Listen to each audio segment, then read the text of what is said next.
E aí, pessoas, tudo bem? Chegamos agora a um conteúdo bem extenso, vai dar um trabalho bem grande para enxugar tudo isso, que é o de globalização, um dos conteúdos mais interessantes da geografia. A globalização ela tem alguns fatores bem interessantes, porque não se há uma regra de quando ela começou, certo? Mas se há a ideia e a reflexão de que ela foi pautada sempre com base em algumas inovações tecnológicas, né? Por exemplo, na primeira onda, vocês estão vendo aí, em azul, as indústrias têxteis, o ferro, a força hidráulica foram surgindo. Já no segundo, em roxo, na segunda onda, a máquina a vapor, as ferrovias, o aço foram surgindo também. Na terceira onda, em 1900, eletricidade, químicos, motor, combustão, entre outros. Na quarta onda, os petroquímicos, eletrônicos e aviação. E hoje em dia, na onda atual, nós temos as redes digitais, softwares e novas mídias, no caso. Então, cada onda dessa também permeia o processo de globalização e são pautados por inovações tecnológicas. Então, tem essa ideia de três fases de globalização. A primeira fase lá, ainda na expansão mercantilista das grandes navegações, 1450 até 1850. A segunda fase, em 1850 a 1950, que seria industrial, imperialista e colonialista, ou seja, expansão dos países, das potências mundiais, europeias e também os americanos. E a terceira fase é a atual, que a gente está, né? Capitalista, tecnoeletrônica e supranacional, ou seja, e muitos países surgindo com um poderio econômico e político muito grande. Então, essa globalização ela surge no processo de mundialização econômica também, ou seja, com a proposta de unificação dos mercados mundiais, e em parte já é, e também troca social, ou seja, de culturas, costumes, religiões, crenças que se massificam mundialmente ao longo desses últimos anos e vai continuar acontecendo de alguma forma. A globalização ela é pautada pela ciência, pela informação, pelas redes de comunicação, de transportes, entre outras, pela integração econômica e fluxos cada vez maiores de pessoas e também uma integração ou abrangência econômica, cultural e nos modos de vida mundiais.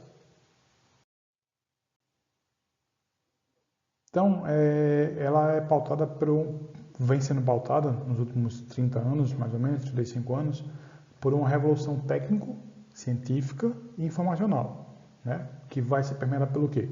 Avanços técnicos, por sistema de informação em grande escala, pela fragmentação do processo produtivo, ou seja, por exemplo, hoje para construir um carro ou um avião, por exemplo, eu tenho que construir uma parte na Ásia, uma parte na Europa, outra parte na América do Sul. Então eu fragmento a produção, mas integro os mercados.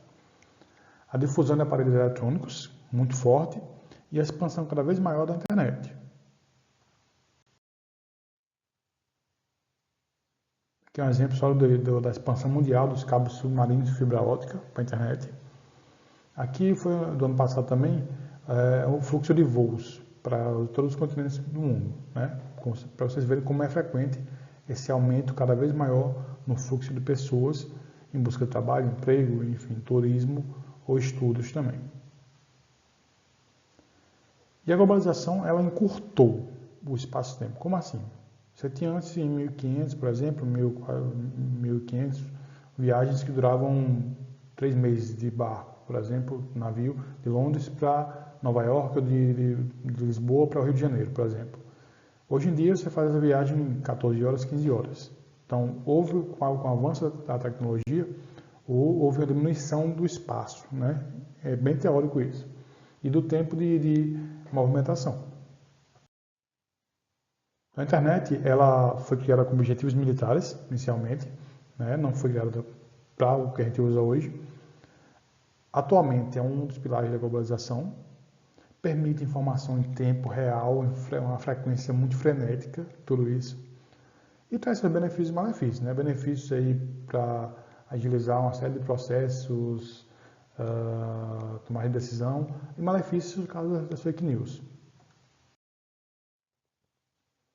Uma dica de filme para saber sobre isso um pouco mais é O Jogo da Imitação. Mostra a história do Alan Turing, que é o criador da internet, né? Ele que criou, então o filme mostra bem isso, como é que se deu isso durante a Segunda Guerra Mundial. E é um filmaço. Então a globalização também ela tem uma fase perversa, que é onde ela aprofunda o processo de exclusão e também a concentração de renda entre os vários países e várias pessoas ao redor do mundo. Então, segundo o Banco Mundial, há uma estimativa que cerca de 1 bilhão de pessoas vivem abaixo da linha da pobreza no mundo. É muita gente, certo?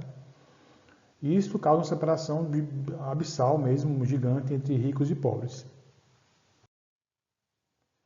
E essa fase perversa também ela aprofundou. Aprofundou o quê? O fanatismo religioso, o caso do islamismo e é um dos mais radicais, né? A gente tem exemplos na França, recentes, nas últimas 2 semanas, nos quais as pessoas foram mortas por questões religiosas. O terrorismo global, que se liga ao fanatismo religioso também, os movimentos separatistas e também a xenofobia. Xenofobia, que seria ela? A aversão a estrangeiros. Na pandemia, foi intensificada a globalização por relações de dependência entre os países, tensões geopolíticas em função da vacina, que a gente já viu na outra aula, e também regionalizações para se protegerem de sanções econômicas de outros países. É isso. Continua então na próxima aula.